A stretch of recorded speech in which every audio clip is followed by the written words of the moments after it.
We had it all wrong, and and and we've allowed hate and hatred to divide us. What is, what if so?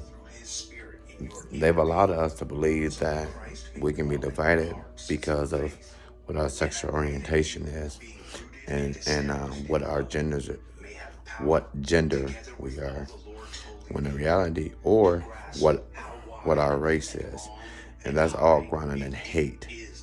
And it, and the spirit of God is saying that my spirit is love, and so through love you are given life. Through life we are given redemption.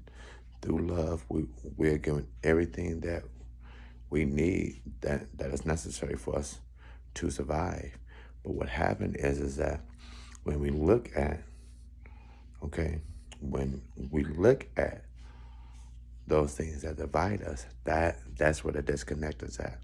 So as we watch the news today, and we see the Black Lives Matter, we see these issues, these race-based issues, right, that we as men have allowed to divide us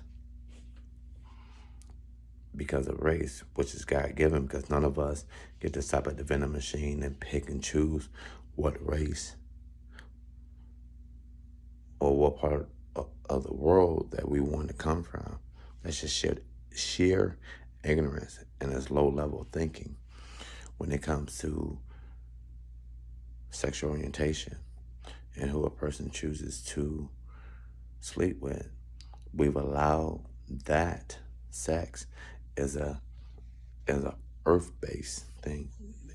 The angels may resemble male and female, but when it comes to sex, angels don't have sex. And so that's a human-based condition or need, okay? But yet we've allowed ourselves to be disconnected by allowing that to come into our hearts. What connects us to life, what connects us to the wholeness and the oneness with God is love. And that's why he sent his son, symbolically of how much he loves us. And many of us have it so wrong because we chase wealth, we chase riches, we chase after materialism, and yet we become blind to love, to God's love. It's love that connects all of us, but above all, it's love that connects us to God. And so, let me go back to the sexual orientation and sex. What happens is, and where the confusion comes in at, is that the Bible tells us that we should take care of our temples. And people want to attribute, the AIDS epidemic and all of those things, but we still forget that there's diabetes, that there's stress, there's diabetes from not eating correctly and not taking care of the temple. We can also allow ourselves to stress over current conditions and situations, and that's why it's repeatedly said within the Bible that we must trust and believe that we already have it.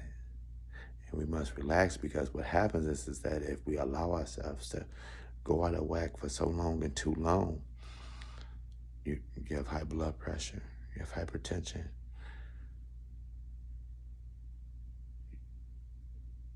and then you open the door for other dangers that come from stress and worrying. And so we must live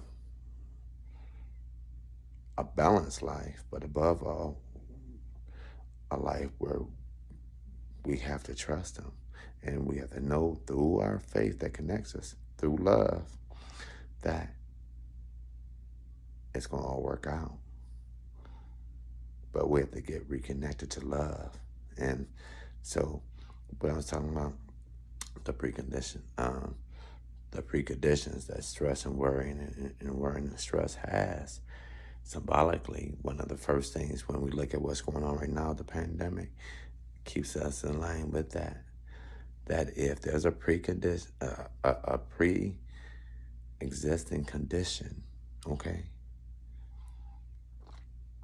High blood pressure, diabetes, hypertension, those are the things that make you more susceptible to the COVID-19 anyway.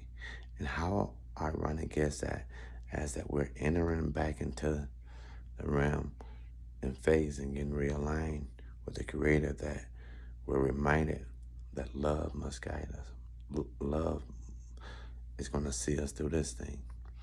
And how ironic that those things are connected. And yet, if it's disconnected, it makes us susceptible to the COVID-19. And with that being said, is that we must allow the light of love to reconnect us, not only back to God first and foremost, but reconnect us back to each other.